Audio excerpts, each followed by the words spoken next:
নমস্কার, অমৃত সুরলহরীতে সবাইকে স্বাগত জানাই। আমি সুপ্রিয়া। আজ আপনাদেরকে শোনাবো শ্রী শ্রী মায়ের কথা। আজকে শ্রী শ্রী মায়ের কথাই শোনাবো সীতা মায়ের কথা। সীতা মা মানে শ্রী শ্রী মা সারদা দেবী।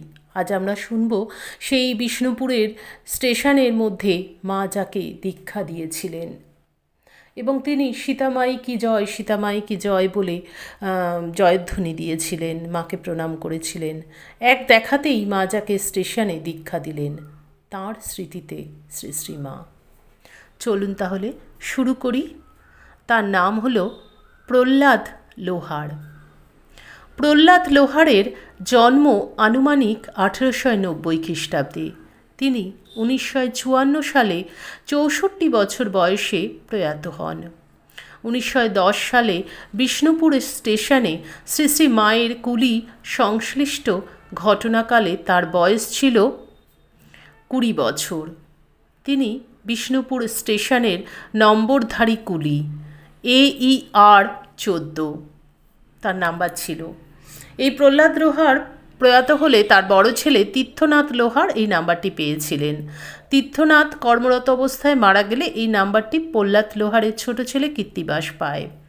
শ্রী শ্রী মা সম্পর্কে প্রহ্লাদ লোহারের বর্তমান স্মৃতিকথাটি সেই কীর্তিবাস লোহারের কাছে শুনে সংগ্রহ করেছিলেন তড়িৎ কুমার বন্দ্যোপাধ্যায় এবং তিনি দিয়েছিলেন পূজনীয় স্বামী পুণ্যাত্মানন্দজি মহারাজকে। পুণ্যাত্মানন্দজি মহারাজ এটি লিপিবদ্ধ করেছেন শ্রী শ্রী মায়ের পদপ্রান্তে বইটিতে। তো তখন কীর্তিবাস লোহারেরও বয়স হয়েছিল 68 বছর। 1905 খ্রিস্টাব্দে বিষ্ণুপুর রেল স্টেশন চালু হয়। বিষ্ণুপুর স্টেশনের ঐতিহ্যে দেখা যায় শুরু থেকে শেষ পর্যন্ত সেখানে পশ্চিমা ও হিন্দুস্থানি কুলিরা কর্মরত ছিলেন। তো দ্বিমত আছে, কেউ বলে এই কুলি ছিলেন বাউরি, আবার কেউ বলেন বাগদি সম্প্রদায়ের লোক। তো এই হলেন সেই কুলি যাকে মা বিষ্ণুপুর স্টেশনে বসে দীক্ষা দিয়েছিলেন। মা এইভাবে বহু মানুষকে দীক্ষা দিচ্ছেন। আবার ওই যে মা বলছেন না যে কেউ অযাচিতভাবে চায়, কেউ চায় তাকে ঈশ্বর দেয় না, আবার কেউ চায় না তাকে ঈশ্বর দেন। তো ঈশ্বরের এইরকমই কিন্তু কর্ম, ঈশ্বর এরকমই লীলা করেন। তো ঠিক মা তো স্বয়ং ভগবতী, তিনিও এরকম লীলা করে গেছেন। আমরা বহু সন্তানকে দেখছি মায়ের, কেউ বা তাকে স্বপ্নে পেয়ে দীক্ষা নিচ্ছেন, কেউ বা এসে দীক্ষার জন্য বলছেন, কিন্তু মা বলছেন এখনও তোমার সময় হয়নি, এখন নয়। আবার কাউকে ফিরিয়ে দিচ্ছেন, আবার কাউকে বা যেখানে আছেন সেইখানে বসেই দীক্ষা দিচ্ছেন। কারণ মা ভাবটি বুঝতেন। ভগবান ভাব দেখেন। ঠাকুর বলেছেন ভগবান হলো ভাবগ্রাহী জনার্দন, মন দেখেন, তুমি মনে কতটা ভালোবাসতে পারো। প্রহ্লাদ লোহারের বয়ানেই শুনব তাঁর স্মৃতিতে শ্রী শ্রী মা। সীতা মাই ওরফে সারদা মা কলকাতা যাওয়ার সময় সঙ্গী সাথীদের নিয়ে বসতেন স্টেশনের কাঁঠাল গাছটার তলায়। তখন স্টেশনে আর কিছুই ছিল না, সব ফাঁকা। যখন তিনি কলকাতা থেকে আসতেন তখনও ওই কাঁঠালতলাতেই বসতেন। সব সময়ই তার সঙ্গে বহু লোক থাকত। ব্রহ্মচারী সন্ন্যাসীরাও থাকতেন। সাধু সন্ন্যাসীদের দেখলেই আমাদের মধ্যে ভক্তিভাব জেগে ওঠে। কিন্তু যখন আমরা দেখতাম স্বয়ং সন্ন্যাসীরাই এক বৃদ্ধা মহিলাকে বিশেষ যত্ন করে বসাচ্ছেন, তালপাতার পাখার বাতাস করছেন, তখন আমাদের কৌতূহল খুবই বাড়ল।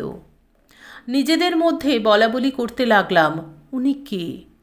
তারপর কথায় কথায় সবাই জানতে পারলাম উনি পরমহংসদেবের স্ত্রী সারদা দেবী। সীতামাই আমাদের আরাধ্যা।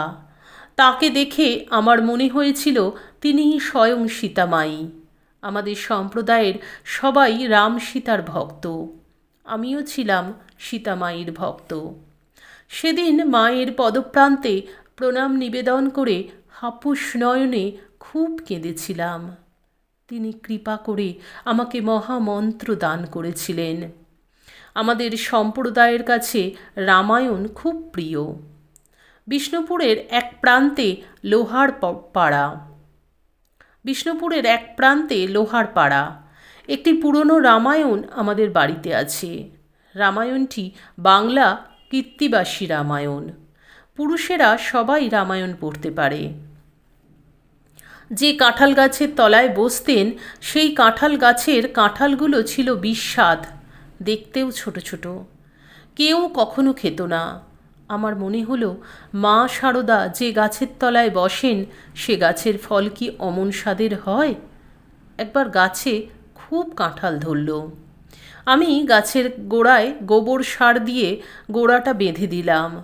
জল দিতাম মাঝে মাঝে। মনে মনে মানত করলাম, কাঁঠাল পাকলে আগে মাকে দিয়ে আসবো। কাঁঠাল বড় হলো, পাকলো। আমি দুটো কাঁঠাল মাথায় করে শেষ রাত্রে বেরিয়ে হেঁটে হেঁটে জয়রামবাটি যাই। মায়ের ওখানে যেতেই একজন লোক আমাকে বলল, তুমি ঘরে চলো, মা ডাকছেন। আমার মাথা থেকে ঝাঁকাটা নামিয়ে দিলেন তিনি। ঝাঁকাটা নামাতেই সামনে দেখলাম মা দাঁড়িয়ে, আমার সীতা মাই। মানে রাম সীতার ভক্ত ছিলেন, তাই সবসময় মাকে সীতা মাই বলে ডাকতেন। নিশ্চয়ই উনি কিছু অনুভব করেছিলেন, সেই জন্য এ অনুভূতি যার হয় সেই জানে। তো তিনি সেই জন্য বরাবরই মাকে সীতা মাই বলেই ডাকতেন। ঠাকুর তো স্বয়ং বলেছেন শ্রী শ্রী মা সারদা দেবী সীতা। সেই জন্যই তো তিনি মাকে ডায়মন্ড কাটা বালা করে দিয়েছিলেন হাতে, সীতা মায়ের হাতে দেখে।